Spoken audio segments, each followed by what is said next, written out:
अच्छा, दूसरी एक बात जो है बड़ी अहम बात है कि कांग्रेस पार्टी ने मुसलमानों को क्या दिया है। अच्छा। भाई, मुसलमान ने हमेशा कांग्रेस का साथ दिया, लेकिन मुसलमानों के साथ कांग्रेस पार्टी ने क्या काम किया, क्या अच्छा काम किया, एक आध उपलब्धि आप गिनवाएं।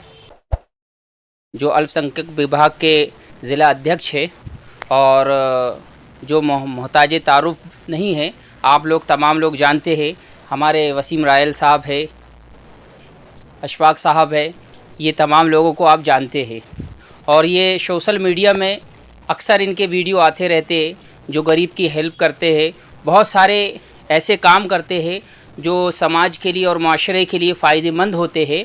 तो आज इसी पर्पज़ से हमने इनको बुलाया है और इनसे ये मालूमात ली है कि ये काम क्या आप राजनीति के लिए करते हैं या समाज के फ़ायदे के लिए करते हैं। तो आइए हम जानते हैं। सबसे पहले राजा साहब, आपका इस्तकबाल है हमारे चैनल में, शुक्रिया। शुक्रिया जब्बार साहब। और सबसे पहले तो मैं शुक्रगुजार हूँ आपको कि आपने मुझको काफ़ी इज़्ज़त बख्शी है। और मैं बहुत छोटा सा एक कांग्रेस पार्टी का कार्यकर्ता हूँ। तो साथ में जो आपको एक राजनीति, मेरा ये मानना है कि राजनीति जो है एक बहुत अच्छा प्लेटफॉर्म है समाज सेवा करने का। एक्चुअल में राजनीति का मकसद ये नहीं है कि आप एक चुनाव लड़के एक बड़े पद में पहुंचे और ओहदे में पहुंचकर आप अपने आप को राजा की तरह महसूस करें। एक्चुअल में क्या है, राजनीति जो है, राजनीति एक समाज सेवा है। तो मुझे लगता है कि जिस तरीके से आज अभी सिवनी में जिस तरीके से लीडरशिप है और जिस तरीके से कांग्रेस का एक अच्छा वजूद है, तो कांग्रेस पार्टी की मानसिकता जो है सारे देश के, जो एक तरीके से चाहे मुस्लिम हो, हिंदू हो, सिख, ईसाई हो, सबको एक साथ लेके चलने की एक पार्टी की एक जो आइडियोलॉजी है, उसको देखते हुए कांग्रेस पार्टी में हम लोग बहुत पहले से हैं। और इसमें हमें जो पार्टी ने एक महत्वपूर्ण जवाबदारी दी, जिले कांग्रेस कमेटी अल्पसंख्यक विभाग का जो जिले अध्यक्ष का जो एक दायित्व दिया है, तो उसको एक ईमानदारी से निभाने का एक प्रयास है कि उस पद का निर्वहन ईमानदारी से किया जाए। तो पार्टी ने विश्वास किया है, तो पार्टी निश्चित तौर पे पार्टी के लिए, पार्टी के हित में और साथ साथ में अगर राजनीतिक तौर पे समाज का अगर इससे कोई भला हो सकता है तो बिल्कुल करने का प्रयास। नहीं, लेकिन लोगों का ये कहना है माशरे में कि भाई आप जो है, जो ये काम कर रहे हैं, या लोगों की मदद कर रहे हैं, या पार्टी को फ़ायदा पहुंचाने के लिए है ये, या फिर ये चुनाव लड़ना चाहते हैं, आखिर क्या है, ऐसा कुछ है तो आप वाज़ेह करें इस बात को। देखिए, अगर लोगों का कहना है कि तरह तरह की बातें जैसे आप बता रहे हैं कि ऐसा करते हैं, तो ग्राउंड खाली है। राजनीतिक तौर पे कोई भी व्यक्ति कभी भी आके वो भी करें। भाई, वो समाज सेवा करना है, राजनीति करना है। तो मैं तो बहुत छोटा सा एक मध्यम वर्गीय परिवार का व्यक्ति हूँ और एक अल्पसंख्यक विभाग के अध्यक्ष हूँ। लोग बड़े बड़े पदों में बैठे हैं, तो वो भी आए, वो भी राजनीति करें, वो भी समाज सेवा करें और उनकी भी जो भी उनकी महत्वाकांक्षा है वो करें। देखिए, राजनीति में हर किसी की महत्वाकांक्षा होती है, लेकिन मैं वर्तमान में अगर यदि कोई कहता है कि चुनाव लड़ने के लिए इस तरीके से हम प्रयास कर रहे हैं, तो कतई नहीं। अभी कहीं से कहीं तक मन में ऐसा कोई विचार ही नहीं है कि चुनाव लड़ना है और चुनाव से मकसद है इसका। मैंने अभी थोड़ी देर पहले आपको बोला है कि मैं बस इतना प्रयास कर रहा हूं कि जिला कांग्रेस कमेटी अल्पसंख्यक विभाग का जिले का अध्यक्ष हूं। पार्टी ने दायित्व दिया है ईमानदारी से, पार्टी के लिए, व्यक्ति विशेष के लिए नहीं। कोई व्यक्ति विशेष के लिए मुझे जो अच्छा लगता है मैं बिल्कुल बोलता हूँ, मेरे मन में जो विचार आते हैं मैं बिल्कुल उनको बोलता हूँ। व्यक्ति विशेष के लिए राजनीति नहीं करता मैं पार्टी के लिए राजनीति कर रहा हूँ। और जिसको फिर इसमें जो भी सोचना है, लेकिन महत्वाकांक्षा सभी में होती है, लेकिन अभी वर्तमान में ऐसा कोई चुनाव ना को कोई मामला नहीं है। अच्छा, दूसरी एक बात जो है बड़ी अहम बात है कि कांग्रेस पार्टी ने मुसलमानों को क्या दिया है। अच्छा भाई, मुसलमान ने हमेशा कांग्रेस का साथ दिया, लेकिन मुसलमानों के साथ कांग्रेस पार्टी ने क्या काम किया, क्या अच्छा काम किया, एक आध उपलब्धि आप गिनवाएं। देखिए, मैं तो इतना कहूँगा कि देश में जब से देश आज़ाद हुआ है, आज जब इंडिया और पाकिस्तान का जब विभाजन हुआ, तो उसमें जो हिंदुस्तान में बहुत से ऐसे मुसलमान थे जिन्होंने हिंदुस्तान में रुकने का फैसला किया। तो कांग्रेस पार्टी की सरकार थी, जवाहरलाल नेहरू जी प्रधानमंत्री थे, उनने सहर्ष स्वीकार किया कि आप इस देश में रह सकते हैं और सिख ईसाई सभी भाइयों को मुल्क है। आप कल्पना करके देख लीजिए, कांग्रेस की अगर आप बात कर रहे हैं कि कांग्रेस ने क्या दिया है। आप जो वर्तमान में जो हालात हैं आज देश में, जिस तरीके से सरकारें हैं बीजेपी की और प्रदेश में सरकार है, तो आज जिस तरीके का माहौल, जिस तरीके का वातावरण इन्होंने देश में निर्मित करके रखा है और पूरी राजनीति इनकी हिंदू और मुस्लिम पे ही केंद्रित है, तो आप कल्पना करके देखिए, यदि 1947 में आज़ादी के समय यदि भारतीय जनता पार्टी और आरएसएस के मानसिकता की सरकार होती और भारतीय जनता पार्टी की सरकार होती, तो क्या मुस्लिम कभी भारत में रह पाता, इस देश का हिस्सा होता? आज हमें जो अधिकार मिले हैं इस देश में, आज हमारे को कहीं पे भी नमाज पढ़ने की आज़ादी है, हमको व्यापार करने की आज़ादी है, आपको वोट डालने की आज़ादी है, सारी चीज़ें आज दी है तो वो कांग्रेस पार्टी ने दी। और उसकी जो सोच है, एक विचारधारा है, सभी धर्मों को समानता से लेके चलने की विचारधारा है, सभी का साथ, सबको लेके चलने का उनका संकल्प है, और उसी आइडियोलॉजी के साथ हम। और आज मुझे आप एक बार बताइए कि कांग्रेस के अलावा ऐसा कोई दल बताइए जो आज सिवनी में कोई विधायक बना ले, कांग्रेस और बीजेपी को छोड़ के। क्या एमआईएम क्या एक विधायक सिवनी में बना सकती है? क्या मध्य प्रदेश में एमआईएम का कोई है, मतलब कुछ मजबूती है?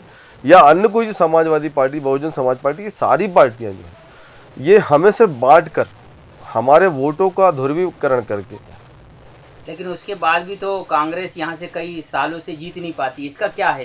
इसको नहीं देखा तो हमारे यहाँ जो है आखिरी जो है रमेश जैन जी विधायक थे यहाँ के, और फारूकी साहब भी रह चुके हैं, अल्पसंख्यक जो हैं मुसलमान जो हैं विधायक महोदय, और एक लंबा समय हुआ है सिवनी शहर में। मुझे लगता है कि कहीं ना कहीं, अब मैं थोड़ा सा ऐसा बंधनकारी प्रश्न है आपका, यदि कांग्रेस एकजुट होकर चुनाव लड़ेगी तो मैं आने वाले विधानसभा में दावा करता हूं कि कांग्रेस का विधायक होगा।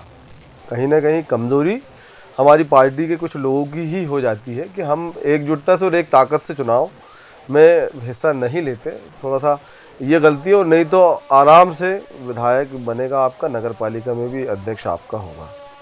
और रही बात दूसरी कि एक से एक नेता गए हैं, फारूकी साहब भी रहे हैं, और बहुत सारे गुलाम मास्टर साहब हैं, असलम खान जी हैं, और पाशा भाई हैं, जकी साहब मरहूम, बहुत सारे ऐसे नेता जो कांग्रेस में रहे हैं, उनने अपने अपने समय में, मुझे लगता है कि उनसे जो प्रयास हुए होंगे उन्होंने ज़रूर किया होगा। लेकिन वर्तमान में मैं इतना कहना चाहता हूं कि अभी जो ये जो जितने नेता हैं, कुछ लोग हमारे इंतकाल कर गए और कुछ लोग मौजूद हैं, तो ये वरिष्ठ हैं हमारे, लेकिन एक नए तरीके से जो मुझे लगता है कि मैं माइनॉरिटी से आता हूं, तो मेरा ये कहना है कि माइनॉरिटी से भी एक अच्छी लीडरशिप निकल के आनी चाहिए। मैं ये नहीं कहता कि आप मेरे पीछे चलो, मैं बिल्कुल बहुत छोटा सा कार्यकर्ता हूँ कांग्रेस पार्टी का, और कोशिश कर रहा हूँ एक प्रयोग करने का। मतलब मेरी जो है मंशा बिल्कुल साफ है कि कहीं ना कहीं अपनी जो दायित्व जो पार्टी ने दी उसको ईमानदारी से निर्वाहित की जाए। लेकिन मैं इतना कहना चाहता हूँ कि जो समाज के, जो अल्पसंख्यक समाज है, क्योंकि मैं अल्पसंख्यक समाज का अध्यक्ष हूँ, तो मेरा ये कहना है कि माइनॉरिटी के लोगों को भी राजनीति में हिस्सा लेना चाहिए। एक बड़ा अहम सवाल है, कांग्रेस ने हमेशा मुसलमानों को बीजेपी से डराई है, इनको अगर आप वोट दे दिए तो ये हुकूमत में आ जाएंगे, इस तरह की जो बातें माशरे और समाज में जो चलती है, इस बारे में आप क्या कहना चाहते हैं? ये बहुत बेहतरीन सवाल किया आपने, मेरा सबसे पसंदीदा सवाल। मैं अब यहाँ पे थोड़ा सा ये कहना चाहता हूँ कि कभी भी, मतलब चाहे वो बीजेपी की बात हो चाहे कांग्रेस की बात हो, मैं माइनॉरिटी की बात कर रहा हूँ। जहाँ तक है आप मुद्दों पे वोट करिए। ये बीजेपी के डर से क्या वोट करेंगे आप मुझे बताइए? ये डर की राजनीति नहीं होना चाहिए समाज में। सबसे ज्यादा अगर कोई कमजोरी हो, सारी पार्टियां हो, चाहे समाजवादी पार्टी हो, चाहे बहुजन समाज पार्टी हो, चाहे एमआईएम हो, या तथाकथित कोई भी पार्टी हो, आज मुसलमानों के हालात इसलिए खराब हैं कि सिर्फ बीजेपी का डर बताकर आपसे वोट लिया जाता है। मेरा ये मानना है कि मुसलमानों को, अल्पसंख्यकों को विशेष तौर पर संगठित होकर मुद्दों पर वोट करना चाहिए। आप यदि किसी को वोट कर रहे हो तो आप अपने मुद्दों पे वोट करिए, आप उसको बिठा लिए, आप एकजुट होइए अपनी मांगों पे। मतलब आपको कम्युनिटी हॉल चाहिए, आपको कॉलेज चाहिए, आपको मदरसे चाहिए, आपको हॉस्पिटल चाहिए, आपको पढ़ाई के लिए मदद चाहिए, आप इन मुद्दों पे वोट करिए ना। बीजेपी के साथ तो मेरा मानना है, आप थोड़ा सा ये अलग जवाब हो जाएगा मेरा, बहुत सारे लोग कहेंगे कि कांग्रेस पार्टी के महत्वपूर्ण पद में होने के बावजूद भी ऐसी बात कर रहे हैं। तो मेरा इतना कहना है कि बीजेपी के साथ आप लगभग 15 साल से ज़्यादा हो गए जो अभी सरकार गिरी है, आप लगभग पूरा अगर शिवराज कार्यकाल कर लेंगे तो 15 महीने कमलनाथ जी की छोड़ के 20 साल इनको बीजेपी को सत्ता में आए हुए हो रहे हैं और वर्तमान में मोदी जी 7 साल 8 साल से सत्ता में है केंद्र में। इनने जो करना था सब कर डाले। देखिए, जो अच्छा और बुरा करने की जात सिर्फ अल्लाह की है, मैं इतना मानता हूं कि ईमान वाला हूं। तो मेरा इतना मानना है कि जितना बुरा करना था उनको या कर सकते थे उनने कर चुके।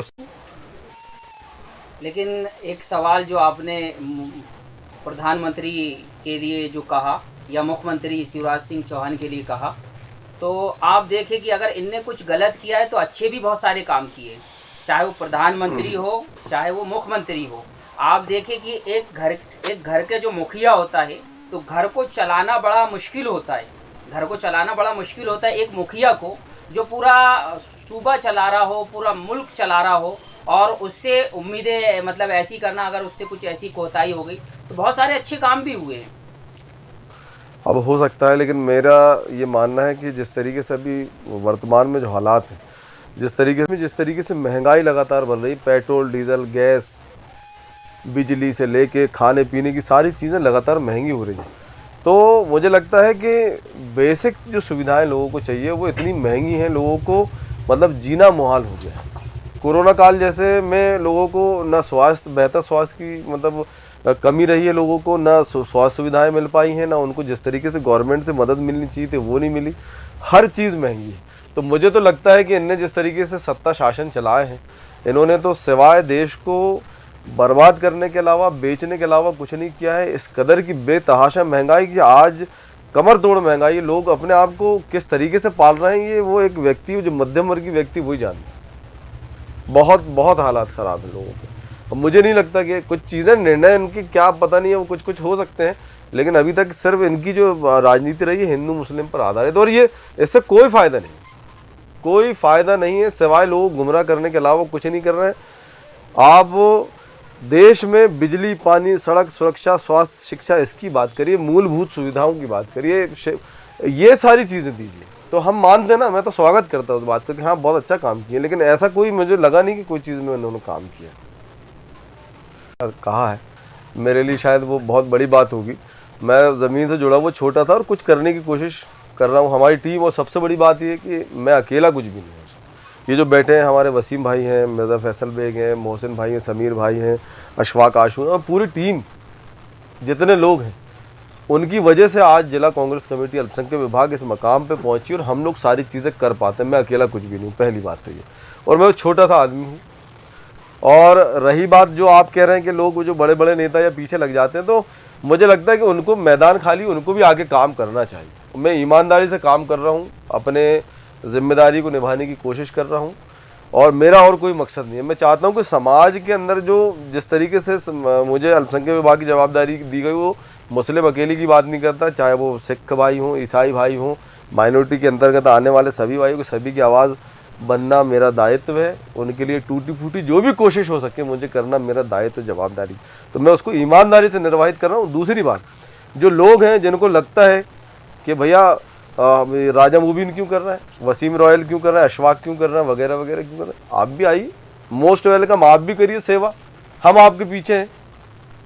तो अब मैं अपनी बस जिम्मेदारी टूटी फूटी कोशिश कर रहा हूँ, और कौन क्या कहता है मुझे उससे मतलब नहीं। मेरा सिर्फ मकसद सिर्फ ये है कि लोगों की दुआएं मिलती रहें, लोगों का साथ मिलता रहे, लोगों की मोहब्बतें मिलती रहें, और जितना हो सके मेरे से टूटी फूटी कोशिश वो मैं करता रहूँ।